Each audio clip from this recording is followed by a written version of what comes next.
ಪಾರ್ಟಿಯಿಂದ ಇವಾಗ ವಿರೋಧ ಪಕ್ಷರಾಗಿ ವೀಕ್ಷಣೆ ಮಾಡ್ತಾ ಇದ್ದಾರೆ.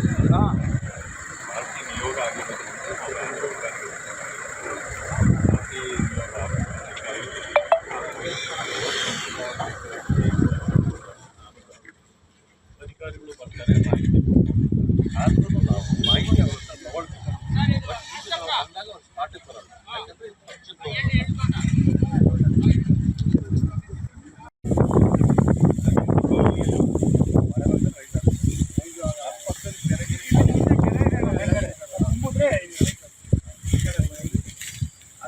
ಮಳೆ ನೀರಿಲ್ಲ, ಮಳೆ ನೀರು ಇದೆ. ಮತ್ತೆ ಇದು ಕಾವೇರಿ ನೀರು ಇದು ಮಾಡಿದ್ದಾರೆ.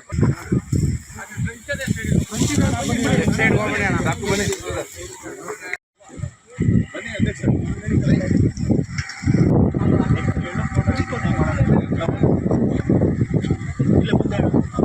ಅಧ್ಯಕ್ಷರು 10 ಭಾಗಗಳಿಗೆ 5 ಟೀಮ್ಗಳನ್ನು ಮಾಡಿದ್ದಾರೆ. ಈ 5 ಗುಂಪುಗಳಾಗಿ ಎಲ್ಲಿ ಮಳೆ ಆಗಿದೆ, ಬೆಳೆ ಆಗಿದೆಯಾ ಅಥವಾ ಬಿತ್ತನೆಗಳಾಗಿದೆಯಾ ಇಲ್ವಾ ಅಂತಕ್ಕಂಥ ಪರಿಶೀಲನೆಯನ್ನು ಮಾಡ್ತಾ ಇದ್ದೀವಿ.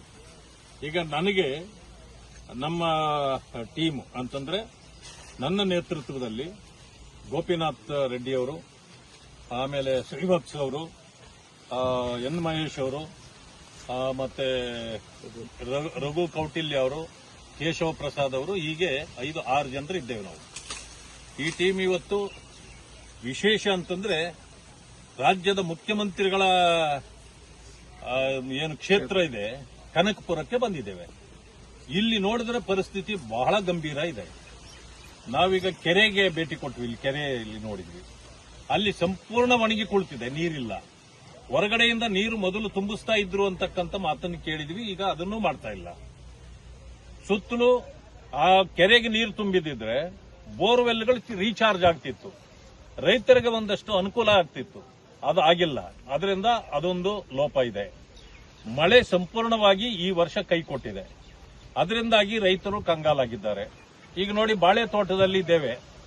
ಈ ಬಾಳೆ ಮೊದಲ ಬೆಳೆ ಇದು, ಆದರೆ ಇದು ಮಾರಾಟಕ್ಕೆ ಯೋಗ್ಯವೇ ಇಲ್ಲ, ಇದು ಹೋಗೋದೇ ಇಲ್ಲ, ಇದು ಹಣ್ಣಾಗತ್ತೆ ಅನ್ನೋದು ಗ್ಯಾರಂಟಿನೇ ಇಲ್ಲ. ಈ ಕಾರಣದಿಂದ ಇವತ್ತು ಹಲವು ಪರಿಹಾರಗಳನ್ನು ಸರ್ಕಾರ ಕೊಡಬೇಕಾಗತ್ತೆ. ಅಲ್ಲಿ ಅಡಿಕೆ ತೋಟಕ್ಕೆ ಹೋದ್ವಿ, ಈಗಾಗಲೇ 3 ವರ್ಷದ್ದು, ಇನ್ನು 2 ವರ್ಷದಲ್ಲಿ ಅದು ಫಲನೇ ಬರಬೇಕು.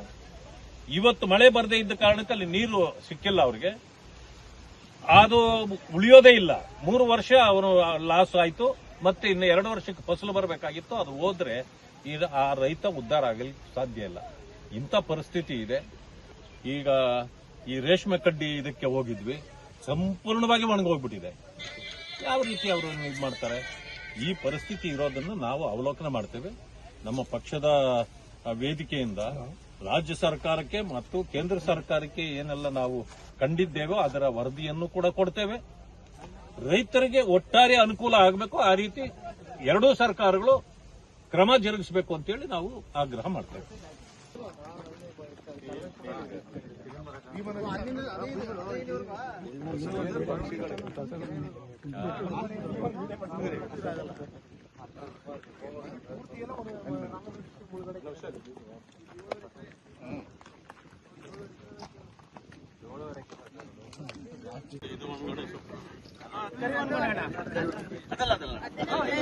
ಕರಿ ಒಂದನೇ ಅದು 2 ಜಾಸ್ತಿ ಇದೆ. ಕರಿ ಒಂದನೇ